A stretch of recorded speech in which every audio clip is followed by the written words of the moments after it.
quais seriam nossas forças, né? Ótimos alunos, alunos reagem positivamente quando adequadamente estimulados, o exemplo da disciplina de DIP, que tem um compromisso histórico com a graduação, por isso que há décadas que é considerado o melhor curso por todos os alunos. Uma força é a oferta de cursos para preceptores, esse curso que a Vitória coordena. O programa de educação médica, a gente vai se lembrar quase no final, que é uma fortaleza que a gente construiu nesses 3 anos, e todo o processo de discussão curricular na nossa faculdade com uma legitimidade bastante grande. Quais seriam nossas fraquezas? Uma falta de coordenação no currículo, uma pouca atenção às diretrizes curriculares, a falta de atrativos para os professores, não simplesmente o salarial, esse é um deles, um dos atrativos que falta, mas há outros.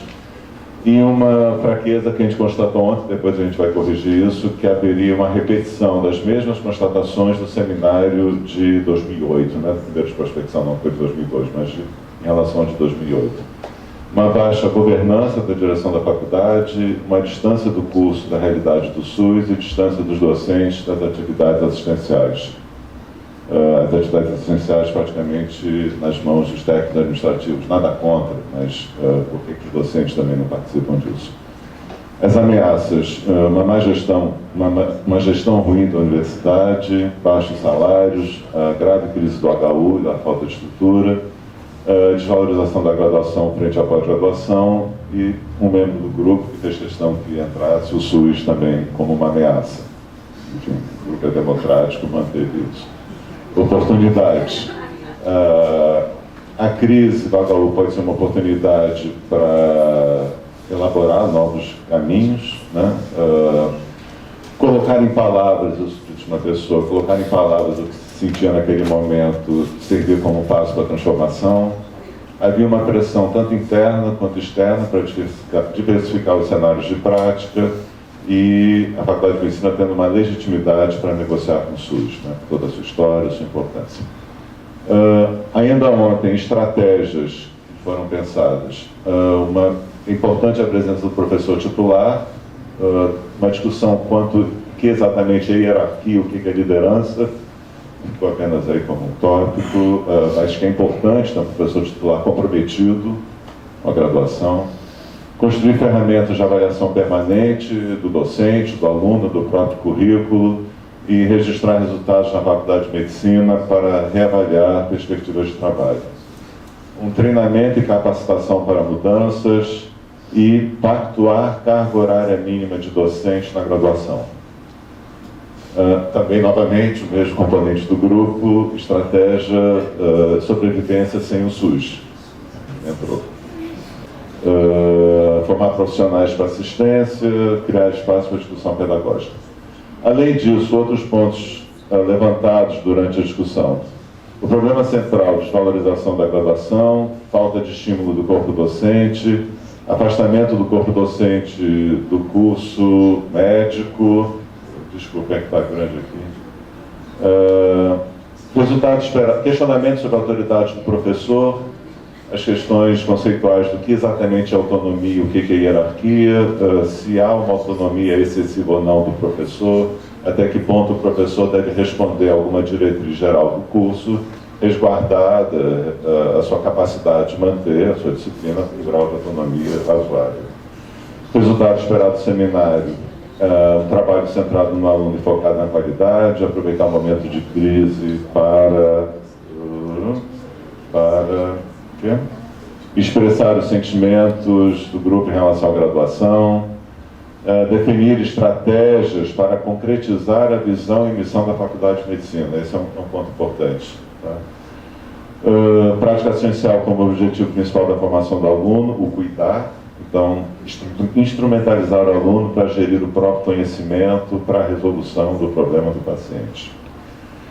Continuam ainda os pontos levantados ontem, importância do professor titular, como liderança acadêmica, valorizar o ensino da graduação sem desprezar a extensão e pesquisa, necessidade de contextualizar a pauta de estrutura geral, HU, verbos, recursos humanos, no processo de reforma curricular, distanciamento da nossa universidade da política pública, formalizar parcerias voltadas para políticas públicas.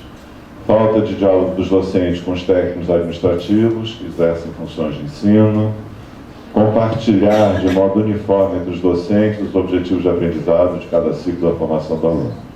Isso tudo foi de ontem. A partir, não, ainda tem mais, capacitar professores em novas metodologias, necessidade do HU plenamente operante para treinamento dos alunos, independentemente da existência de outros cenários de ensino, construção de um centro de estudos pedagógicos para discutir de forma permanente metodologias de ensino, e principais ações do PEN até o momento: elaboração do regimento, construção da visão e missão da faculdade, adequação às diretrizes curriculares do MEC, formação de grupos para estudo das propostas curriculares de outras universidades, a composição do grupo do M1 para integrar as diferentes disciplinas do básico, organização de blocos interdisciplinares, blocos integrados, básico-clínico, para a construção do currículo, dos blocos de diversos aparelhos e sistemas, planejamento das discussões.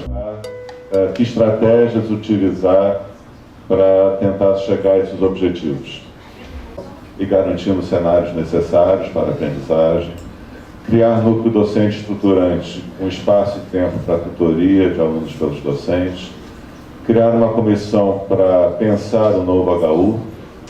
Fazer um levantamento e um diagnóstico de que exatamente o nosso professor faz na graduação, com o objetivo de incluir aqueles que não vêm desmotivados, assim chamados. Manutenção desse tipo de reunião, desse fórum, periodicamente. Trabalhar na integração das profissões, dos vários cursos da faculdade. Aperfeiçoar o PINC, como estratégia de integração, graduação, pesquisa e extensão.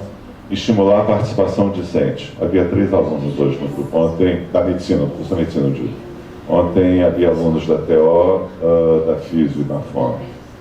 Estratégias mais gerais. Avaliação articulada com os espaços, contando como carga horária, né? Valendo a carga horária, como carga horária essas reuniões. Comprometimento docente e capacitação docente. A comparação do seminário de 2008 com ontem, o que percebeu-se as decisões, os pontos levantados no seminário de 2008, a gente avançou muito na graduação. Quase todos os pontos elencados no seminário de 2008, o PEN, de uma forma ou outra, ou mais ou menos adiantado, está dando conta, ou tentando dar conta. Na elaboração do currículo, integrar básico clínico, internato de 2 anos, eixo humanístico. Então, a primeira impressão que a gente teve ontem, antes da Chiara mandar o resultado do seminário de 2008, é que a gente estava fazendo mais do mesmo, só repetindo o que já vinha sendo falado desde 2008. Não é verdade. Então, é uma fortaleza nossa a gente ter conseguido em 3 anos avançar. Tanto que tudo que a gente elencou ontem e hoje acabou sendo, na verdade, quais condições que a gente precisa para poder criar, por exemplo, na medicina, no curso de medicina, esse novo currículo que a gente está buscando. Esse item do SUS, vou repetir o que o Lapa comentou, mas veja, como é um relatório, um cenário de prospecção, nós temos obrigação de ouvir todos os olhares ocorrentes, mas também minha sugestão é ter o cuidado ao relatar, porque esse item ele tem o mesmo peso dos outros. Se na verdade tem 50 pessoas e uma pessoa deu um item novo, de novo eu quero ter uma noção de esse item novo, ele representa o quê? Qual é a representatividade desse item no contexto? O que tem que ser o mais urgente, mais emergente para a gente dar um salto na graduação? E aí ficou claro, primeiro, que a questão do HU é crítica e fundamental. Né? Quer dizer, a gente tem que buscar novos cenários, sim, lá, por favor, isso todo mundo concorda, mas que o nosso hospital universitário continua sendo o local mais importante de treinamento dos nossos alunos. A gente tem que fazer, a Faculdade de Medicina tem que fazer todo o esforço junto do hospital para que o nosso hospital se recupere. Isso envolve, por exemplo, não só a batalha que está sendo atual, que é a aprovação da EBSERH, aprovação da discussão da EBSERH, né? Mas também a questão das unidades orçamentárias e do complexo hospitalar. A faculdade também tem que se posicionar junto à reitoria contra isso, porque isso é outra questão crucial para a recuperação do hospital. A outra questão crucial também, para a gente dar o salto de qualidade, é a gente retomar a nossa governança sobre as atividades docentes assistenciais na graduação dos nossos docentes. Então, essa questão de definir o que cada docente tem que fazer no mínimo na graduação é fundamental e emergente. Né? E a terceira questão é a questão da avaliação disso tudo como uma estratégia de você manter a situação sobre vigilância, sobre se os objetivos estão sendo alcançados. Acho que esses três pontos é que são os fundamentais. Avaliação, compromisso docente e recuperação rápida aí do nosso hospital universitário. A gente fica muito, e a gente escuta muito, fica muito repetindo esse discurso da importância da flexibilidade curricular para inserir as atividades extensionistas. E a professora Diana fez uma colocação importante, dizendo que a gente não necessariamente a gente precisa criar áreas verdes no currículo para justificar a atividade extensionista, mas que talvez o que a gente tem que fazer, o grande desafio, é ver quais são as atividades de extensão que a gente já incorpora em nossas disciplinas e como que a gente pode qualificar esse processo para fazer a acreditação, né? E também a elaboração de outros projetos que a gente tem que se desafiar a construção da acreditação, né? Que é um desafio da Faculdade de Medicina. Como lembra a professora Marileide, é bom a gente revisitar e construir essas definições, né? Outra questão importante também é pensar a ação extensionista como objeto de pesquisa.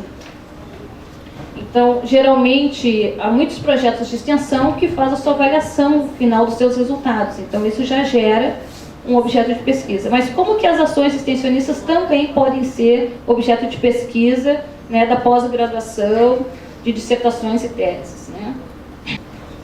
O grupo, então, a gente acabou não colocando as dificuldades, mas pensando o que está facilitando para ampliar a política de extensão, para fortalecer a política de extensão.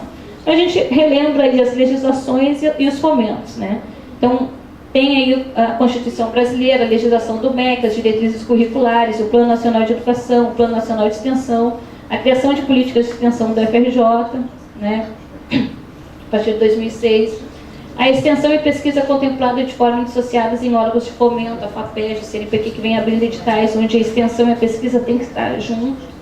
A criação de mecanismo de acreditação das atividades de extensão, que a PR5 está nos mobilizando a fazer.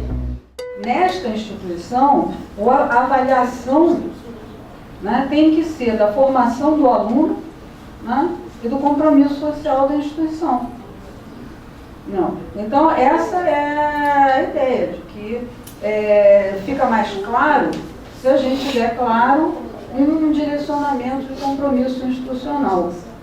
Uma coisa que o grupo discutiu bastante é que é difícil você deixar isso por conta de cada um. Entendeu? A gente não deixa nada por conta de cada um. Eu vou definir o que é pesquisa, não, eu vou definir o que é ensino, né? Então, do mesmo jeito que pesquisa e ensino tem diretrizes e política institucional, a extensão também. Nós entendemos que a extensão é um exemplo inequívoco de nós cumprirmos esse paradigma da indissociabilidade ensino, pesquisa e extensão. Nós entendemos que é importante que a extensão não é um fragmento no processo de compromisso da universidade. Ela tem toda a estratégia para ser o indutor de sairmos do paradigma textual para concretizá-lo em ações.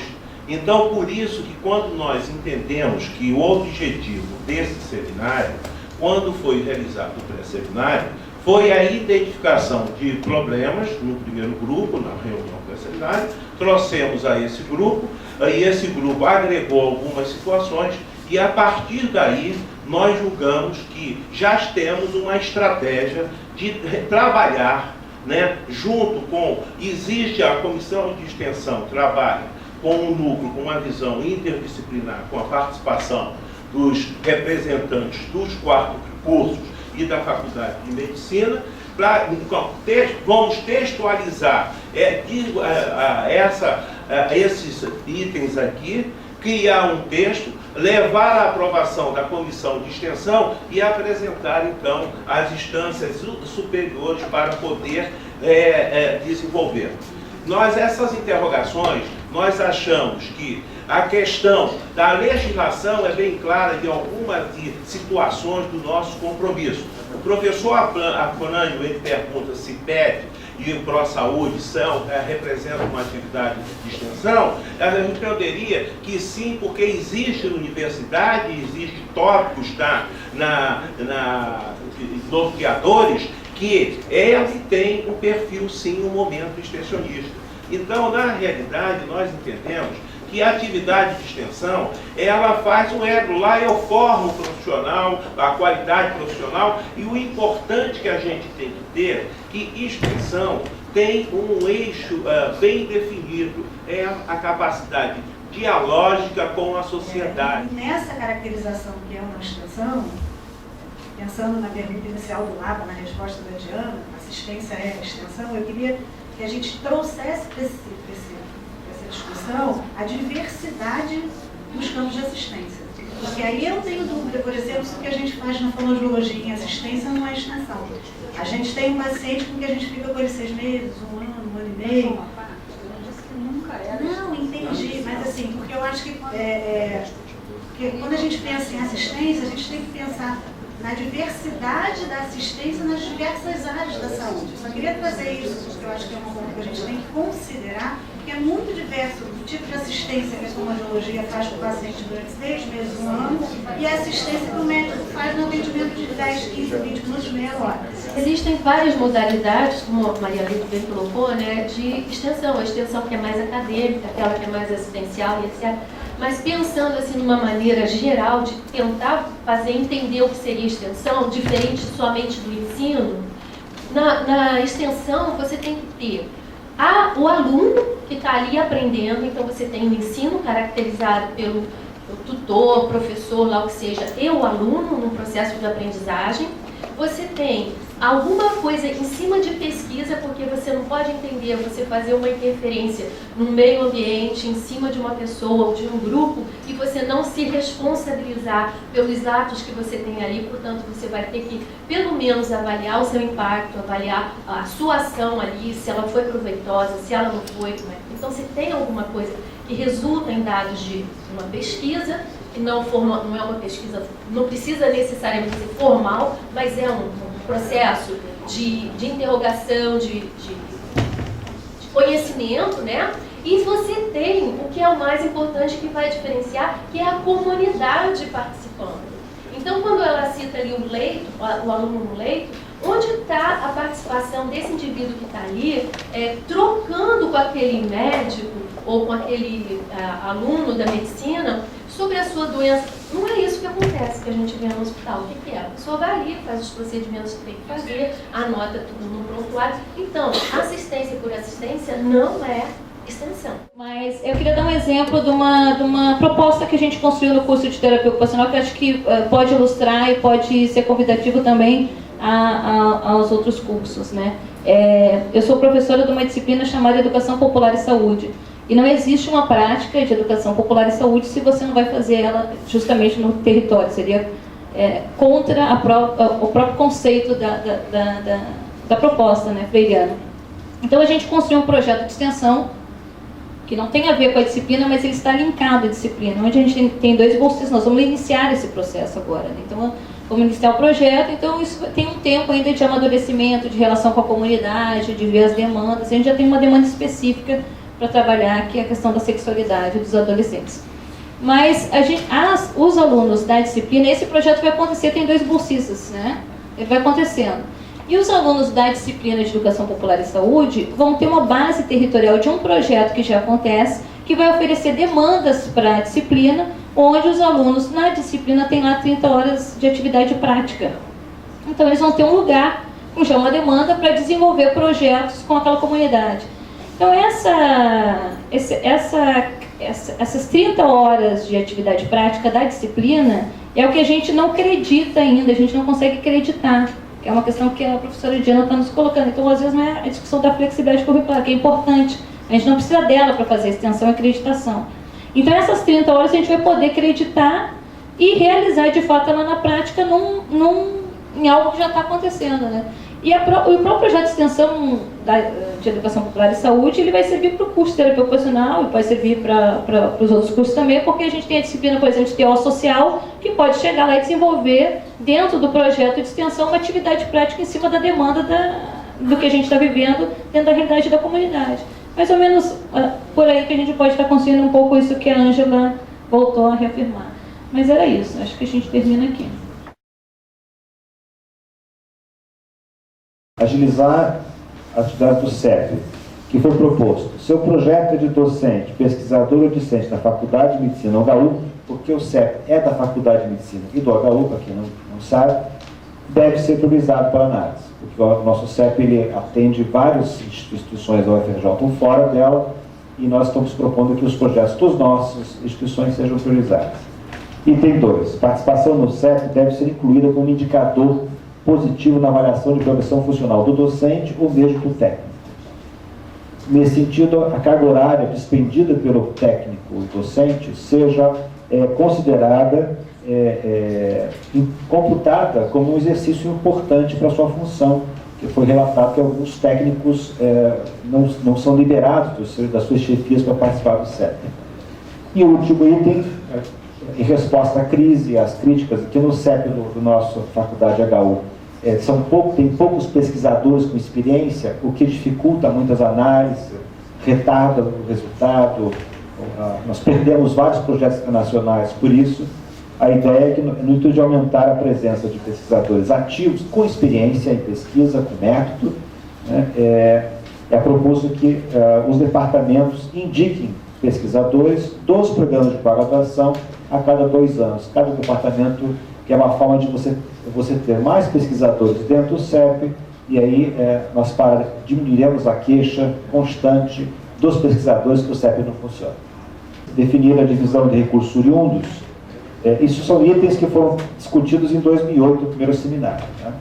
Definir a divisão de recursos oriundos da pesquisa entre unidade acadêmica, assistencial, administrativo, financeiro e grupos de pesquisa. Nossa proposta é criar um fórum entre faculdade de medicina e os 4 hospitais certificados pelo MEC, aqui citados, HU, IPMG e PUB Maternidade, que esse fórum propõe normatizações sobre esse tema. O item 2 é criar e estruturar uma fundação de apoio para a área da saúde que ofereça à faculdade e unidades acadêmicas ou suplementares do CSS com administrativo financeiro de qualidade, quer dizer, que essa estrutura ofereça uma retaguarda administrativa financeira de qualidade similar ao que a Coptec oferece para a COP. No caso da COP, por exemplo, a Coptec avalia os projetos, o impacto financeiro dos projetos antes de eles serem iniciados. Além disso, a Coptec elabora os relatórios financeiros para os pesquisadores. O pesquisador não tem que ficar preocupado em responder a questões financeiras, como nós temos na prática feito no HU e faculdade. E que essa fundação também viabilize a complementação salarial dos pesquisadores docentes, como a Coptec o faz, que os engenheiros, professores da COP, eles têm um adicional de salário que é transparente, que é pactuado institucionalmente. Isso. E a criação dessa fundação pode proporcionar a busca de doações na rubrica Filantropia na área da saúde.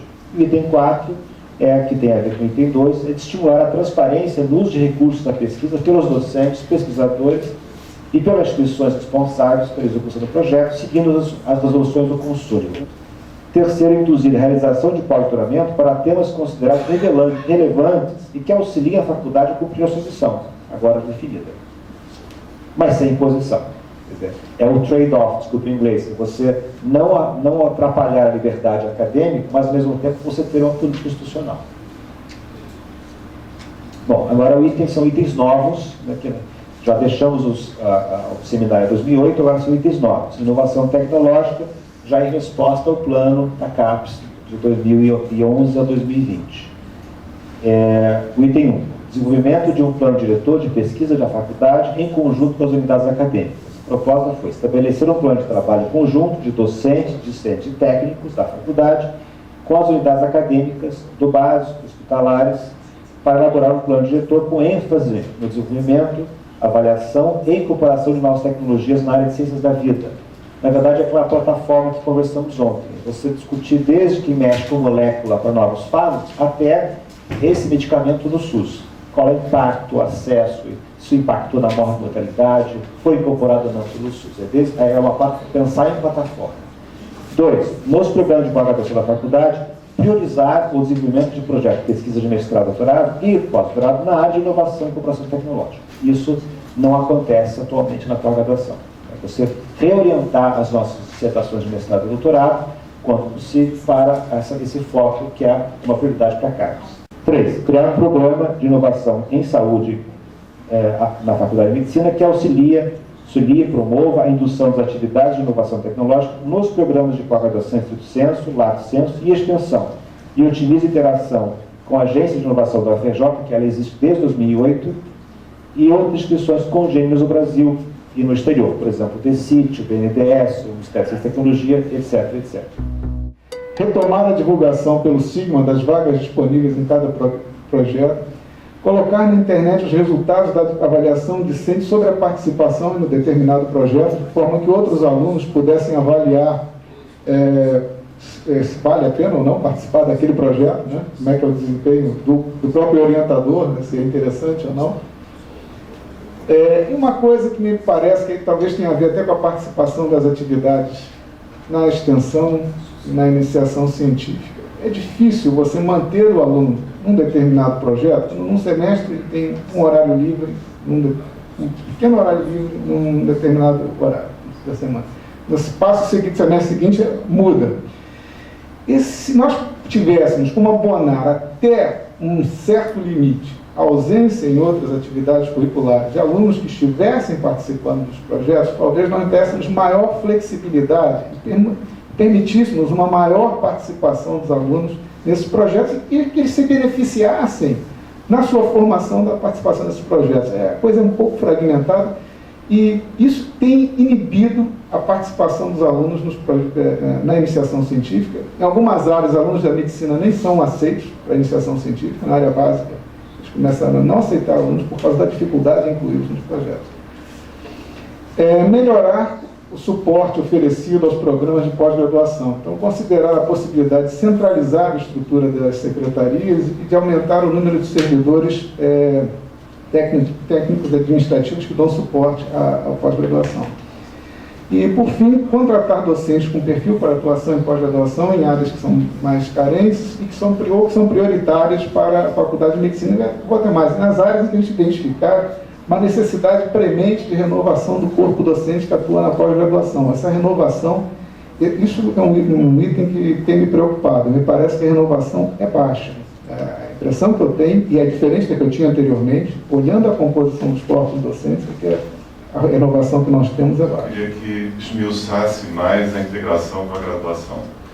De que forma é um repto mesmo, a Frame sempre lança para a graduação, como é que a graduação se integra, a pesquisa, a pós-graduação.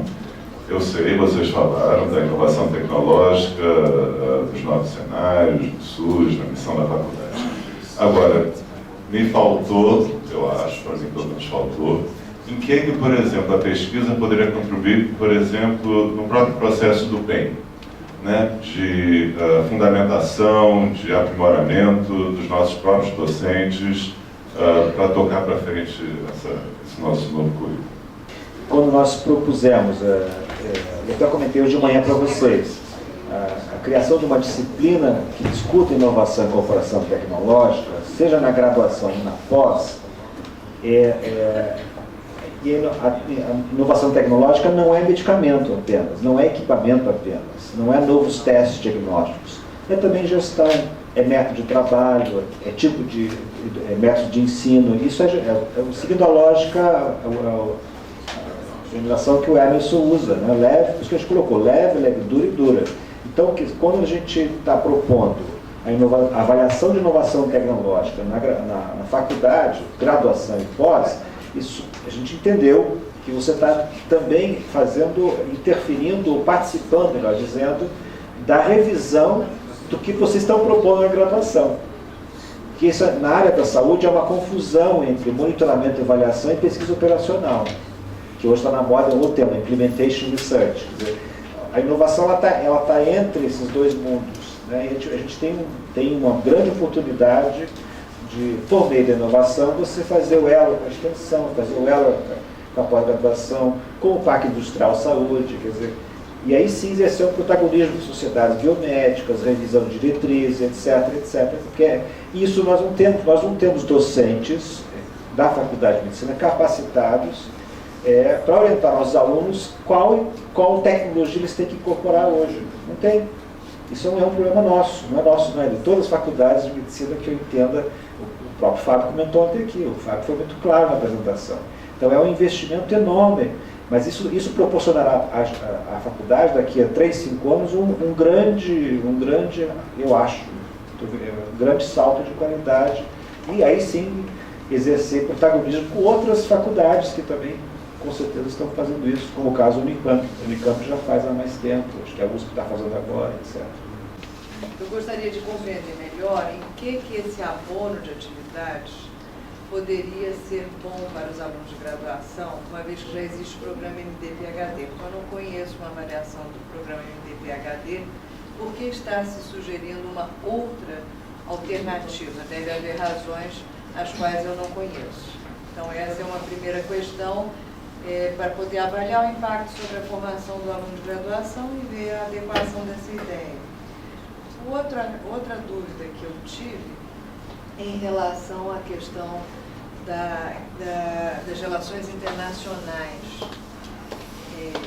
Bom, uma dúvida básica é a questão também das inovações. Eu confesso a você que eu ainda não entendi. Uma disciplina para a graduação de inovação, sinceramente, eu acho que você vai ter que dar um curso para os professores. Porque eu não consigo nem saber qual o objetivo do aluno de graduação aprender inovação. Então, também tem essa pergunta rápida e direta.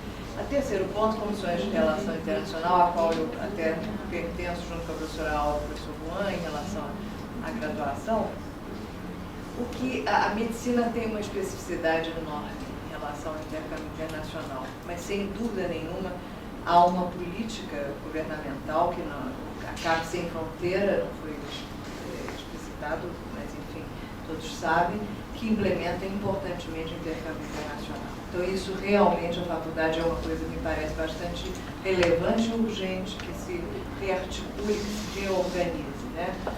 Quanto à articulação com outros, agora a discussão, enfim, então, sobre a elaboração de um programa, né, que o grupo da pós-graduação está sugerindo, é importante porque realmente nós não estamos tendo pernas e as coisas estão complexas e o momento é extremamente oportuno. Mas tem que haver todo um carinho em relação a essa questão da formação do médico, né? Inclusive o intercâmbio para a formação do médico, né? E a última questão que eu gostaria de lembrar, também reforçando a questão da formação médica, é um cuidado especial com a linha de educação e saúde. Porque eu acho que realmente a Faculdade de Medicina da UFRJ sempre primou pela formação médica. A gente não tem dúvida nenhuma também da competência da pós-graduação e da pesquisa, evidentemente, mas e essa formação médica, apesar de todo o reconhecimento, o esforço do bem e a coordenação de graduação, ela realmente deve ser olhada também pelo grupo de pós-graduação e pesquisa de forma especial para manter, mais do que uma tradição, uma função social da maior relevância que nós sempre tivemos. E aí, tentando responder também a pergunta da Alice, eu acho que o programa ele pode dar uma grande contribuição para o aluno na medida em que ele aguça a capacidade crítica do aluno, permite a ele o treinamento para exercer uma crítica ao conhecimento novo que é oferecido. Então, os conceitos para essa avaliação, ele já aprende em outras disciplinas, mas a aplicação prática deles, muitas vezes, não é simples no primeiro momento para o aluno. A participação na atividade de iniciação científica, além de treiná-los para a atividade de pesquisa, mas nem todos seguirão carreira de pesquisa no futuro, pelo menos daria a eles uma maior capacidade de avaliação do conhecimento novo, que é fundamental na manutenção da educação continuada desses alunos. Como fazer isso é que é difícil. Eu acho que, como está sendo feito agora, não atende a essa finalidade. Participar de um projeto de pesquisa, porque hoje o horário liberado é sexta-feira à tarde. Então ele participa de um projeto de pesquisa na DIP. No semestre que vem, o horário que está liberado é terça-feira de manhã, então já não cabe mais naquele projeto de pesquisa. Então, ele vai procurar um outro projeto de pesquisa com outro orientador, 6 meses depois, na cardiologia. E depois, como depois o horário passa a ser quarta-feira à tarde, ele muda também de orientador, de projeto de pesquisa. Isso não garante, eu acho que isso não atende aos objetivos do programa. Mantê-lo dessa forma, eu acho que, de uma forma geral, não vai atender. Então, abonar, quer dizer, fazer com que haja maior flexibilidade na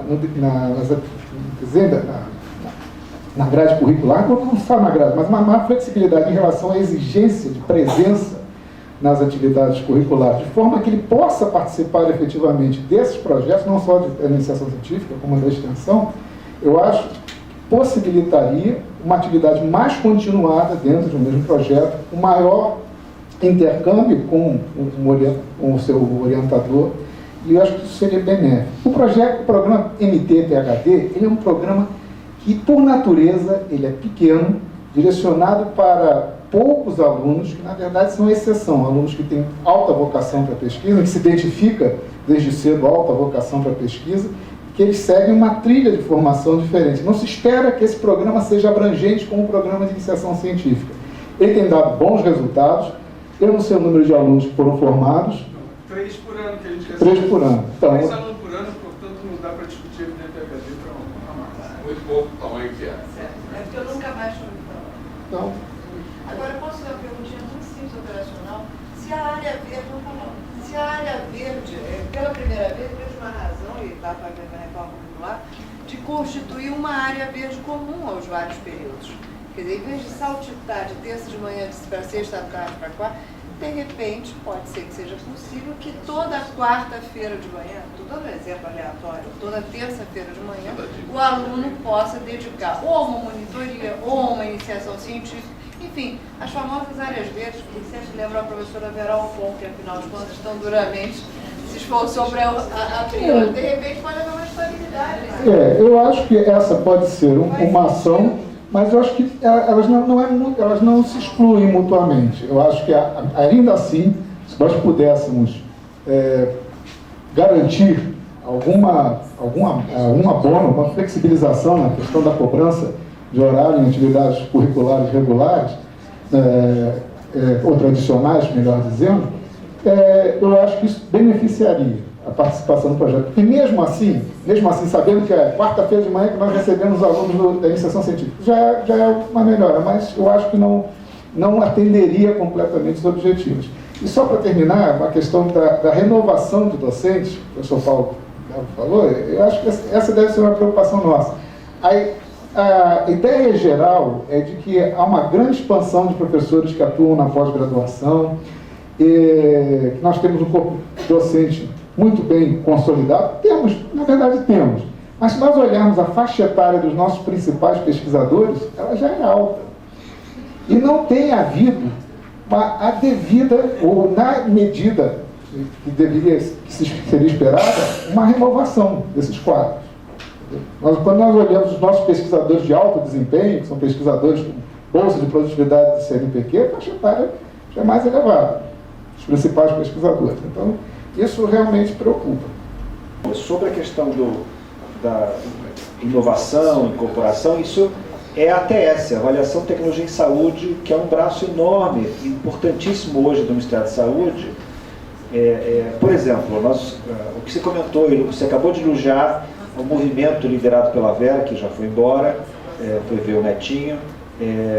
O movimento que nós fizemos, e você participou e muita gente, de reunir 12 cursos de graduação da UFRJ para interagir com o SUS.